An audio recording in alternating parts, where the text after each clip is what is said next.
నమస్తే. Welcome to Andhraprabha. నేను మనస్విని. ఆంధ్రప్రదేశ్లోని గ్రామ పంచాయతీల ఆర్థిక బలోపేతం, క్షేత్రస్థాయిలో పన్నుల వసూళ్లను వేగవంతం చేయడంపై రాష్ట్ర ఉప ముఖ్యమంత్రి పవన్ కళ్యాణ్ ప్రత్యేక దృష్టి సారించారు. పంచాయతీలకు చెల్లించాల్సిన పన్నులను ఏళ్ల తరబడి ఎగవేస్తున్న భారీ పరిశ్రమలు, ప్రైవేటు విద్యా సంస్థలపై కఠిన చర్యలు తీసుకోవాలని ఆయన అధికారులను ఆదేశించారు. గ్రామీణాభివృద్ధి శాఖల ఉన్నతాధికారులతో నిర్వహించిన ఉన్నత స్థాయి సమీక్షా సమావేశంలో పాల్గొన్న పవన్ కళ్యాణ్ కార్పొరేట్ రంగాల నుంచి పేరుకుపోయిన పన్ను బకాయిలపై తీవ్ర ఆందోళన వ్యక్తం చేశారు.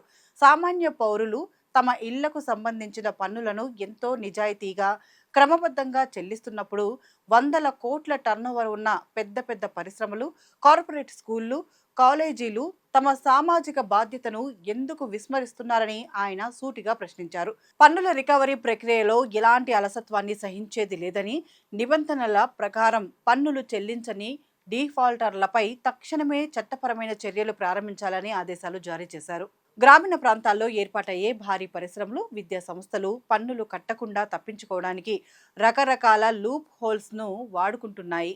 ఉదాహరణకు, పారిశ్రామిక అవసరాల కోసం వందల ఎకరాల్లో నిర్మించే భారీ షెడ్లు, భవనాలకు సంబంధించిన విస్తీర్ణాన్ని రికార్డులలో తక్కువగా చూపించడం ఒక పద్ధతి.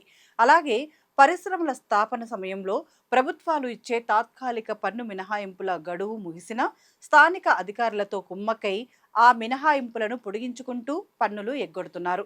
ప్రైవేటు విద్యా సంస్థలు సైతం తాము సేవా సంస్థలమంటూ బోర్డులు తిప్పి కమర్షియల్ పన్నుల పరిధి నుంచి తప్పించుకునే ప్రయత్నాలు చేస్తున్నాయి.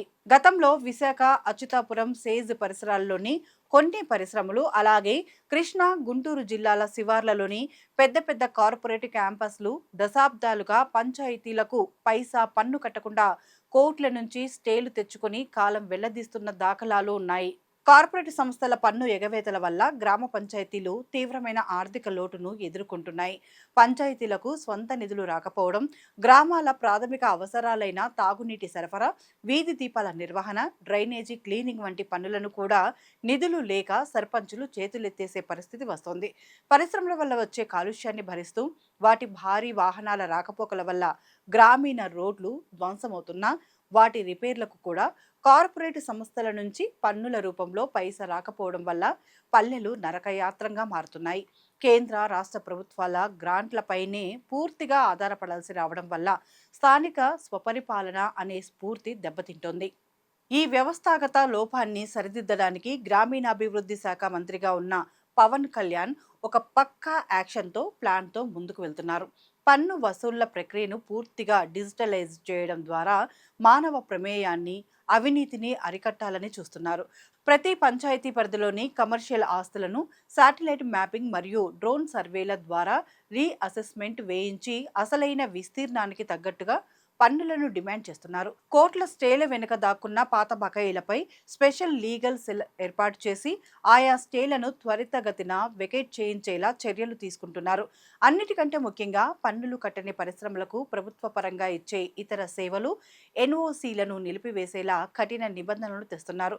గ్రామాల్లో ఉంటూ లాభాలు గడిస్తున్న కార్పొరేట్ సంస్థలు ఖచ్చితంగా పల్లెల అభివృద్ధికి పన్నులు కట్టాల్సిందేనని, రూల్స్ బ్రేక్ చేస్తే ఎంతటి వారైనా వదిలిపెట్టేది లేదనే పవన్ కళ్యాణ్ మార్క్ అడ్మినిస్ట్రేషన్ ఇప్పుడు పంచాయతీల్లో కొత్త జోష్ నింపుతోంది.